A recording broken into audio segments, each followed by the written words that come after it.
Hello বন্ধুরা, যারা আমার ভিডিওটা দেখবেন অবশ্যই ভালো করে খেয়াল করবেন। রাশিয়া এসেছি, বরফের দেশে। তো আমরা সচরাচর যে আইসক্রিম খাইতাম, তা আজকে আপনাদের বানিয়ে দেখাবো। প্রথমে চিনি দিলাম, চিনিগুলো দিয়ে একটু নাড়াচাড়া করলাম, তারপরে দেখতে পাবেন এই তো জানলা খুললাম। জানলা খোলার পরেই দেখতে পাচ্ছেন চারপাশে বরফ আর বরফ। এখন কিছু বরফ আমি গ্লাসের ভিতরে রাখবো, রেখে আইসক্রিম, স্বাদের আইসক্রিম বানাবো, যা আমরা এলাকায় কিনে খেতাম। দেখতে পারবেন একটু পরে এটা আইসক্রিমে পরিণত হবে। আইসক্রিমের জন্য ফ্রিজ, এসি বা কোনো কিছু লাগবে না, যেমনি সম্ভব।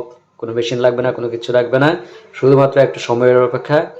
এইভাবে একটু নাড়াচাড়া করে মিশিয়ে নিলাম যাতে সম্পূর্ণ মিষ্টি লাগে। তারপরে একটুখানি রেখে দেবো। রেখে দিলেই একটুখানি, বেশি সময় লাগবে না, 2-1 মিনিট, 2-1 মিনিটের মধ্যেই সুন্দর একটা আইসক্রিম তৈরি হবে, যা আপনারা বানিয়ে খেতে পারবেন। ফ্রিজ লাগে না, এখানে সরাসরি বরফের মধ্যে রাখলেই এই যে দেখেন, খুব সুন্দর একটা আইসক্রিম, খেতে খুব সুস্বাদু এবং খুব মজাদার।